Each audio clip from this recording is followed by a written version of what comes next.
Hola y bienvenidos a un nuevo episodio del podcast de Nivel Epsilon. ¿Alguna vez te has preguntado cómo está evolucionando esto de la automatización de infraestructura? Y sobre todo, ¿qué necesitas saber para no quedarte atrás? Pues hoy vamos a desgranar precisamente eso. Vamos a explorar el camino, desde los sistemas más tradicionales hasta la nube y, como una práctica llamada GitOps, está, cambiando las reglas del juego. Nos vamos a sumergir en cómo gestionar esa complejidad creciente, ¿no?, de los entornos cloud native y serverless, buscando eficiencia, agilidad y, sobre todo, control. Este episodio, como siempre, se basa en un artículo de nuestro blog, nivelexilon.com. Allí exploramos estos conceptos por escrito, con más detalle. El enlace, como de costumbre, está en la descripción.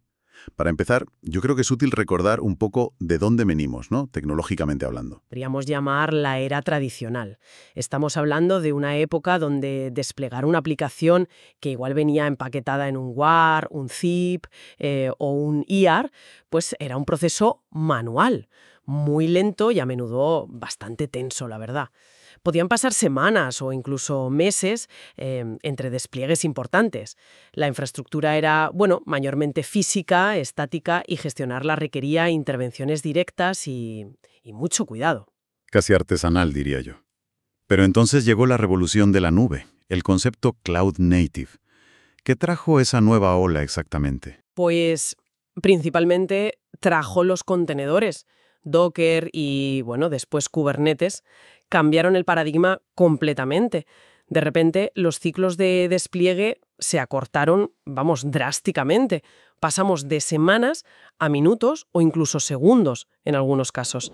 Entramos en una era de agilidad, de eficiencia, de escalabilidad casi bajo demanda. La infraestructura se volvió mucho más dinámica, definida por software, sí, pero también más compleja de gestionar, por la cantidad de piezas móviles, claro. Ajá. Y esa complejidad nos lleva, imagino, a la etapa más reciente, la serverless. ¿Cómo encaja esto aquí? Serverless representa, la máxima abstracción de la infraestructura que tenemos hasta ahora. A ver, los contenedores siguen ahí, por debajo, pero la atención se centra más en funciones o microservicios muy pequeños, muy específicos. El proveedor cloud se encarga de casi toda la gestión de la infraestructura que hay debajo, permitiendo a los equipos centrarse casi exclusivamente en el código y en la lógica de negocio. Es muy potente, sí, pero introduce otro nivel de abstracción y de distribución que, también necesita gestionarse. Entendido. O sea que cada avance, desde lo tradicional hasta serverless, ha traído beneficios enormes en agilidad, en escalabilidad, pero también ha incrementado la complejidad de la gestión, de las operaciones. Parece un buen momento para introducir GitApps. ¿Es esta la respuesta a esa complejidad creciente? Una filosofía, si quieres, para gestionar la infraestructura y las aplicaciones en estos entornos modernos complejos, especialmente los basados en Kubernetes, aunque sus principios se pueden aplicar más allá. Podríamos pensar en GitOps como un marco operativo que aplica las prácticas de desarrollo de software, control de versiones, colaboración, revisión por pares y la automatización de CI/CD, o sea, integración continua y entrega continua, pero aplicado a la gestión de la infraestructura. Vale, y cuando hablamos de aplicar prácticas de desarrollo a la infraestructura, nos referimos a la infraestructura como código, la IAC, ¿verdad? Exactamente. La infraestructura como código, que básicamente significa tratar la definición de servidores, redes, configuraciones, como si fuera software, escrito en archivos de texto, gestionado con control de versiones. Esa es la base. GitOps lleva esto un paso más allá. Establece Git, el sistema de control de versiones, como la única fuente de verdad, el Single Source of Truth o SSOT, para el estado deseado, tanto de la infraestructura como de las aplicaciones que corren encima. ¿Y eso cómo funciona en la práctica? ¿Es simplemente poner archivos YAML en Git y ya está? Es la base, sí, pero hay más chicha. El núcleo de GitOps es el concepto declarativo. En lugar de escribir scripts imperativos que dicen cómo llegar a un estado, instala esto, configura aquello, reinicia lo otro, defines declarativamente cuál es el estado final que quieres en tus archivos de configuración versionados en Git. Por ejemplo, quiero 3 réplicas de este servicio con esta imagen y esta configuración. Y ahí entra la automatización, supongo. Correcto. Existen herramientas, agentes de software, como Argo CD o Flux, por ejemplo, que se ejecutan dentro del clúster, si hablamos de Kubernetes. Estos agentes monitorizan continuamente los repositorios Git que has definido como fuente de verdad. Cuando detectan un cambio en el repositorio, un commit nuevo que se fusiona, un merge, a la rama principal, por ejemplo, comparan ese estado deseado declarado en Git con el estado real que tiene el clúster en ese momento. ¿Y si no coinciden? ¿Qué pasa? Pues, si no coinciden, el agente actúa para reconciliar, para hacer que el estado real coincida con el estado deseado. Despliega los cambios necesarios automáticamente, para que la infraestructura y las aplicaciones reflejen lo que está definido en Git. Este ciclo continuo de comparar y reconciliar es clave para mantener la consistencia, la estabilidad. Es lo que se llama un reconciliation loop, o bucle de reconciliación. Esto suena a un cambio fundamental, respecto a los despliegues manuales o incluso a los pipelines de CI/CD más tradicionales, esos que simplemente empujan los cambios al entorno. Es una diferencia importante, sí. Muchos pipelines de CI/CD tradicionales funcionan con un modelo push, de empujar. El propio pipeline tiene las credenciales y la lógica para aplicar los cambios en el entorno de destino. En el modelo GitOps más puro, a menudo se prefiere un modelo pull, tirar, donde la gente que está dentro del entorno es el que tira de los cambios desde Git y los aplica él mismo. Esto puede mejorar la seguridad, claro, porque el pipeline de CI/CD no necesita acceso directo al clúster de producción, solo necesita actualizar el repositorio Git. Vale, entiendo la mecánica. Ahora, hablemos de los beneficios que esto aporta, sobre todo en esa transición a la nube que comentábamos al principio. El material fuente destaca mucho la mejora en la frecuencia y la estabilidad de los despliegues. ¿Cómo se consigue eso? Pues al automatizar todo el proceso de despliegue, basándose en cambios en Git, eliminas gran parte de la fricción y el riesgo que tienen los despliegues manuales. Los equipos pueden desplegar cambios pequeños, frecuentes y con mucha más confianza. Saben que lo que está en la rama principal de Git es lo que estará, o bueno, debería estar en producción. Y la estabilidad mejora porque el sistema tiende automáticamente a corregir cualquier desviación respecto a lo que dice Git.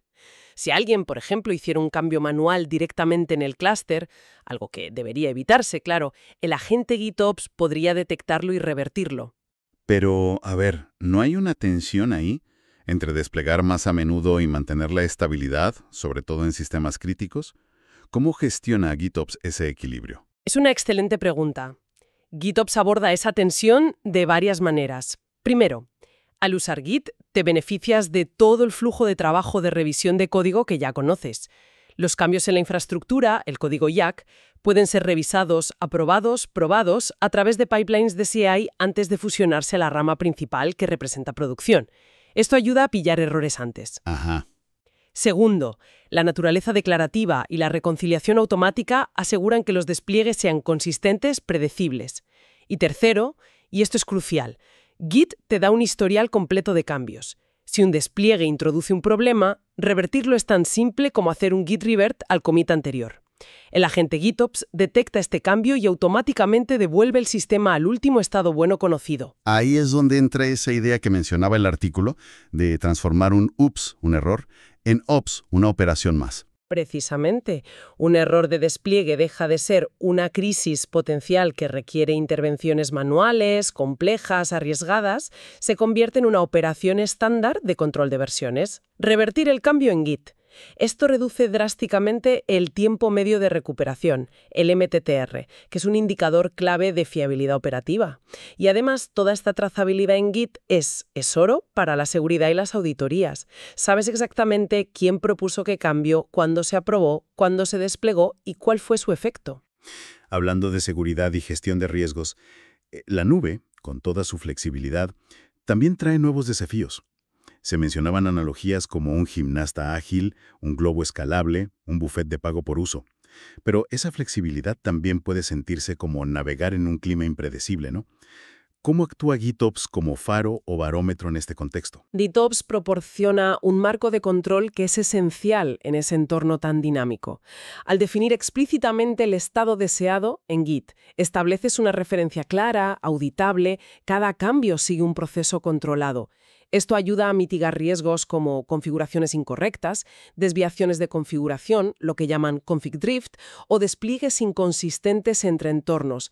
El ejemplo de la empresa de servicios financieros actualizando su cifrado es muy ilustrativo de esto. Sí, ese caso me interesa mucho. ¿Podrías detallar cómo GitOps marcó la diferencia ahí? Suena a una situación de alto riesgo. Pues imagínate, esta empresa financiera necesita actualizar el algoritmo de cifrado para los datos en reposo y lo tiene que hacer en docenas o cientos de servicios distribuidos en la nube. Antes de GitOps, esto seguramente implicaría un esfuerzo manual enorme, coordinar equipos, aplicar cambios servicio por servicio, con un riesgo altísimo de errores, de inconsistencias o, peor aún, de dejar algún servicio desprotegido temporalmente. Vamos, un verdadero dolor de cabeza operativo y de seguridad. Puedo imaginarlo, sí.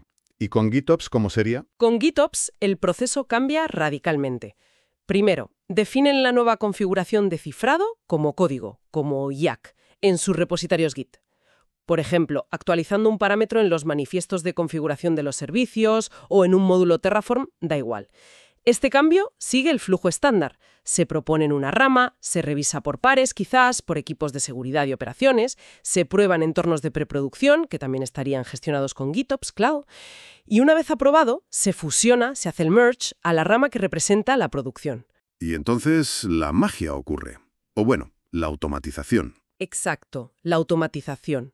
Los agentes GitOps que monitorizan esos repositorios detectan el cambio en la rama de producción. De forma coordinada, sistemática, empiezan a aplicar la nueva configuración de cifrado a todos los servicios afectados en el clúster. El proceso es observable, controlable. Ahora, supongamos que unas horas después detectan un problema inesperado con el nuevo cifrado, quizás un impacto en el rendimiento o una incompatibilidad sutil que no vieron antes. Uf, el momento de pánico. Antes sí, ahora no tanto. Con GitOps la solución es clara y rápida. Se revierte el commit que introdujo el cambio en Git. Simplemente vuelven a la versión anterior del código de configuración. Los agentes GitOps detectan esta reversión y automáticamente revierten la configuración de cifrado en todos los servicios afectados. Los devuelven al último estado seguro conocido. Y todo esto puede ocurrir en minutos, de forma fiable y consistente en toda la flota de servicios. Es un cambio de paradigma enorme en cómo se gestionan incidentes y riesgos. Pasar de una potencial crisis de días a una operación de minutos basada en control de versiones. Es increíble. Exacto. Demuestra cómo GitOps no es solo sobre desplegar más rápido, sino sobre tener operaciones más seguras, más resilientes y más controladas en entornos que son inherentemente complejos y dinámicos, como la nube. Actúa como esa brújula fiable que te permite navegar con confianza. Hacia la complejidad de la nube, la definición, la mecánica de GitOps con IAC, la reconciliación, sus beneficios en agilidad, estabilidad y este ejemplo potente de gestión de riesgos. Pero adoptar GitOps no parece ser solo instalar una herramienta nueva. Se menciona que es también un cambio cultural. ¿Qué implica esto? Es un punto fundamental, sí. Implementar GitOps con éxito requiere más que tecnología. Necesita una evolución en la cultura y en las prácticas del equipo, de la organización entera.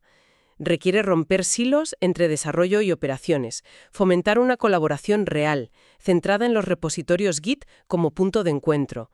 Se necesita confianza en la automatización y en los procesos definidos. ¿Confianza en qué sentido? ¿Confianza en la herramienta? Confianza en que el proceso de revisión y aprobación en Git es suficiente para garantizar la seguridad y la calidad, reduciendo la necesidad de intervenciones manuales de última hora. Confianza en que la automatización aplicará los cambios correctamente. Y también implica una cultura de aprendizaje continuo, de adaptación. Los equipos necesitan aprender las herramientas, las prácticas de IAC, de GitOps, y estar dispuestos a iterar, a mejorar sus flujos de trabajo. Suena a que puede haber ciertas resistencias o desafíos en la adopción, más allá de lo puramente técnico. Definitivamente. Puede haber una curva de aprendizaje, claro, especialmente para equipos acostumbrados a operar de forma más tradicional, más imperativa. Elegir las herramientas adecuadas, Argo CD, Flux, Jenkins X, hay varias, y configurarlas correctamente también requiere esfuerzo. Integrar GitOps con sistemas existentes o con procesos de cumplimiento normativo complejos puede presentar desafíos. Y culturalmente, pues sí, puede haber resistencia al cambio, miedo a perder el control manual o dificultad para establecer esa disciplina necesaria alrededor de los procesos de Git. Entonces, no es una bala de plata como se suele decir, pero sí un habilitador muy potente si se aborda correctamente, tanto técnica como culturalmente. Correcto. Es como aprender a navegar usando instrumentos modernos en lugar de solo mirar las estrellas. Requiere aprendizaje, requiere confianza en los instrumentos, pero te permite navegar de forma más segura y eficiente en condiciones complejas. Prepara la organización no solo para los desafíos actuales de la nube, sino también para adaptarse a futuras innovaciones, construyendo una base sólida de resiliencia operativa. Muy bien, creo que me has desgranado bastante bien el concepto. Recapitulando un poco, hemos visto cómo la evolución tecnológica hacia Cloud Native y Serverless aumentó la complejidad. GitOps surge como una metodología basada en IAD-HIT como fuente única de verdad y reconciliación automática para gestionar esta complejidad. Ofrece beneficios claros en frecuencia de despliegue, estabilidad, seguridad y gestión de riesgos, como vimos en el ejemplo del cifrado. Y, crucialmente, su adopción exitosa implica también un cambio cultural hacia la colaboración y la confianza en la automatización. Un resumen perfecto. La clave es ver GitOps no solo como un conjunto de herramientas, sino como un modelo operativo que alinea desarrollo y operaciones de una manera muy eficaz para el mundo cloud. Una reflexión final muy interesante, la verdad. Nos deja pensando no solo en las herramientas, sino en cómo trabajamos juntos, en la cultura. Si alguien quiere profundizar en todo lo que hemos comentado hoy, recordad que tenéis el artículo completo en el blog. He dejado el enlace directo en la descripción de esta charla para que podáis consultarlo. No dejéis de visitarlo en nivelepsilon.com. Y antes de despedirnos, una pregunta para darle una vuelta.